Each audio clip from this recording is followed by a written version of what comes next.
Okay, good morning to everyone and to our special guests. We are live on Facebook now. Welcome to this Zoom talk. We are here with Professor Fidelis Allen, head of the Department of Political and Administrative Studies from the University of Port Harcourt, and with Dr. Charles Wratto, founder and CEO of the Center for Peace and Violence Prevention, CPVP.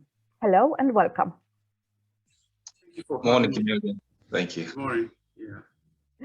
Good morning. Thank you for joining us for this Zoom talk about the International Symposium on Security and Peace, which is jointly held in a couple of days by the University of Port Harcourt and the Center for Peace and Violence Prevention.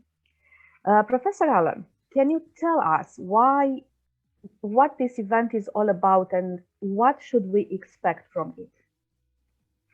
Well, the International Symposium coming up on the 30th of November 2021 is actually intended to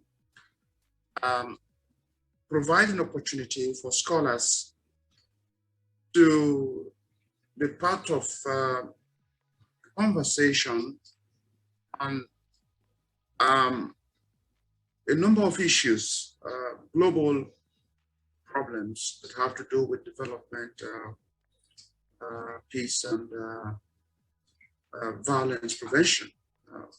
So it's actually an opportunity for scholars to share their research on these issues. Of course, we know that there are a number of global problems that continue to attract the attention of researchers.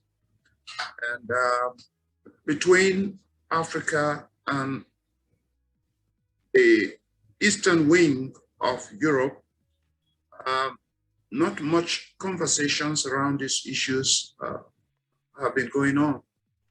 So this is really an opportunity for scholars from Africa and the eastern wing of Europe to deepen their relationship and the debate around several global issues such as human security, human rights, climate change, migration and conflict, COVID, and even post-colonial development models, insecurity, terrorism, global policy and development and peace, economic growth and conflict, gender equality, women and conflict, gender and armed violence prevention. So these are issues that continue to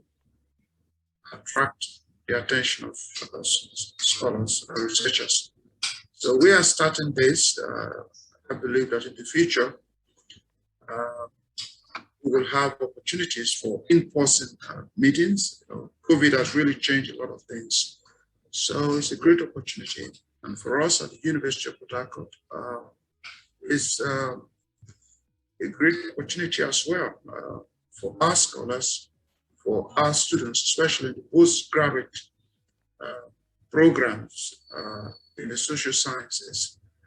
So I'd like to invite people, students from other universities around the world to join this conversation. We have more than 25 papers that will be presented based on research that scholars are actually undertaking.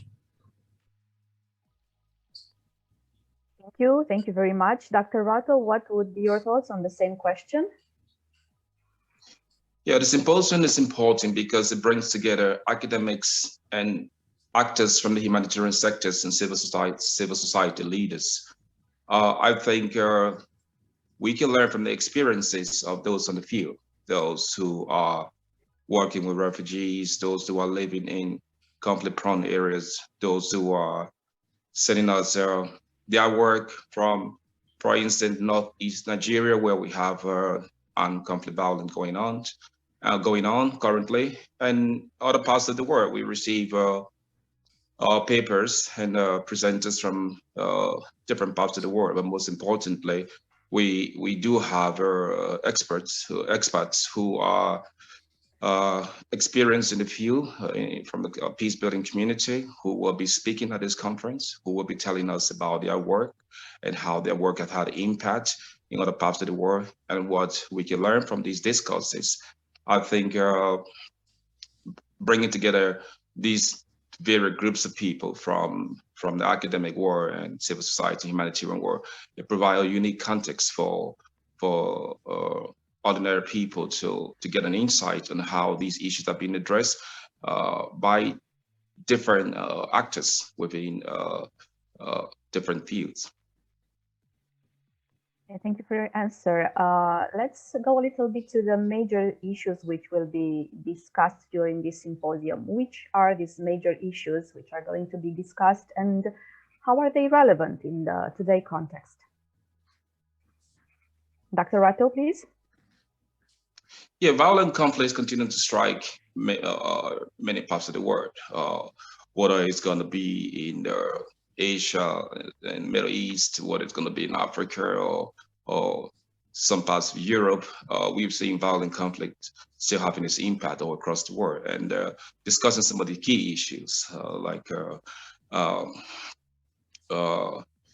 conflict prevention, how such violence can be prevented, how we can play a role as ordinary people, what role in fact we can play in society. Issues like climate change, we have seen how much climate change had an impact on our society. Desertification, much of the world is being deforested because of the need for resources, and these scarce resources are also constituting to conflict. How are these issues being addressed by the actors on the field? These discussions will provide opportunity for our viewers and our participants to have an insight on how they can play a role. There are many other issues ranging from kidnapping, increase of child recruitment. COVID has played a major role in the increase of child recruitment recently because ICE have been turned from that, as well as kidnapping. There have been a number amount of increase of trafficking since COVID started. So all of these things and actors from these fields and civil society leaders who are working directly with victims and who are following these data will be available to present to us understanding of what is going on and how we can play a role. Professor Allen, what would your thoughts be on the same question about the major issues discussed during the symposium and their relevance? I think what is very topical for us, includes climate change and conflicts. When we look at the nature of multilateral response to the issue of climate change and conflict, we will have an opportunity to be part of research conducted by a number of scholars, including Professor Patrick Bond, who will be taking on Africa's crash and born economic crisis, COVID-stunted recoveries, climate catastrophes, and eco-socio-political resistance. And we will be expecting to be part of dissemination of research findings on gender and armed violence prevention. Ayat Abdelaziz will be doing a presentation from Cairo on the role of women in countering violent extremism and terrorism in northeast Nigeria. And then we have other issues that will be handled, human rights, such as child protection rights violation in violent societies, natural resource justice and capabilities, the framework for post-conflict peace building in the Niger Delta, human security issues, terrorism, global insecurity, a number of other issues that will be handled. A symposium will afford us an opportunity to share ideas, make contributions to the work that participants have already done and gain enormous knowledge from what they've done already. when you look at the issue of development, especially the post-coloniality of power, in Africa, and look at development models that African leaders have adopted over the years, we will have an opportunity to hear from participants on key questions around all of this. I think it's going to be an opportunity for many of us, especially students, to hear experts talk about these issues in specific ways, concerning specific regions or environments. But what I also think is it will provide us with an opportunity to have different perspectives, to hear different perspectives on these issues, especially within Africa and other parts of the world. Okay, thank you for your answer. It actually somehow anticipated the following question, which was that given the importance of these issues which are going to be discussed at the symposium, let's just put in a very short phrase, each of you, please. Why is this event important, and why should someone attend it? Well, is that a question for me or for Charles now? First of all, it's for you, and then I would like Dr. Wratto to answer the same question. Yes, please. Thank you. Okay, yeah. The knowledge is powerful, let's say, and opportunities like this are very important for our own individual response, especially at the level of policy. Being able to understand recent research for us to be able to make proper contributions to practical policy work in our individual environments. What I think is what participants will go home with, one of the things they will go home with will be the thinking around what has to be done policy-wise, what needs to be done policy-wise in our individual specific environments. I think students have a lot to gain. Doctoral students, master's students have a lot to gain. In context of COVID, I think a lot of things have changed. And if we were to have in-person meeting, that the number of persons we would have expected to attend this symposium, definitely, although depending on funding, would have been limited. But COVID actually has given us an opportunity to have meetings like this that gives ample opportunity to people to attend and learn. So it's going to be a time for learning. And why we should see this as a great opportunity is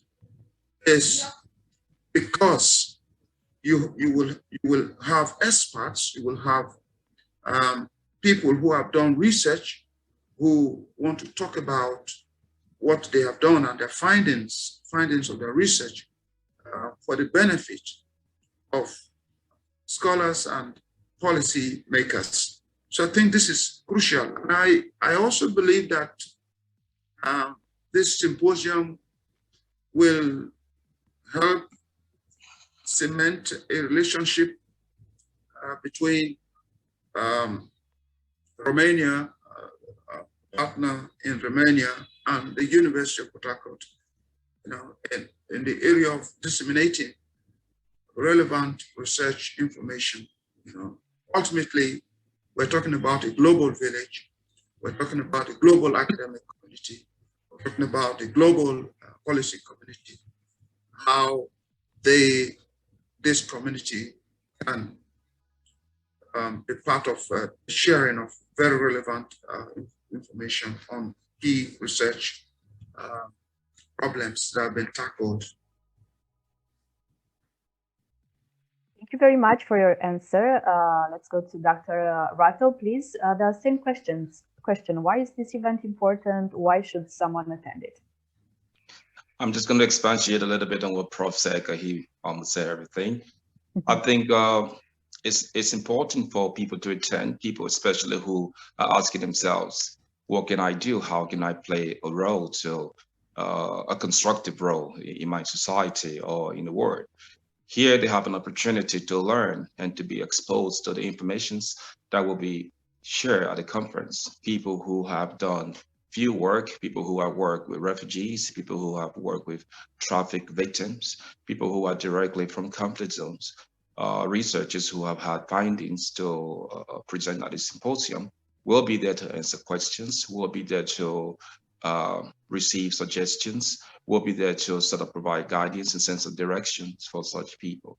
I think it's also important that these informations will not just be exchanged between those from the field, but also, as Prof has mentioned previously, they could be used for policy making. So it's crucial that policymakers, or governmental leaders or actors in other societies who are into other fields that will be addressed can have first-hand data and first-hand experiences from our speakers, and they could apply those data that are available, that will be made available at the conference, to the context of their work. I think hearing directly from these people also bring us closer to the challenges, not just the challenges that are far away, but the challenges that are right next to us. They open our eyes to see what is it we can do and how, in fact, we can do it.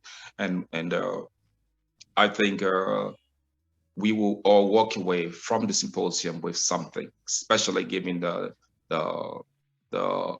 time that we're going through right now, and the many things that are happening in the world, ranging from COVID to conflict to you name it. It's a time for us to get away from everything that's happening right around us, to move online and then hear fresh perspective, things that will make us to not just think but to act.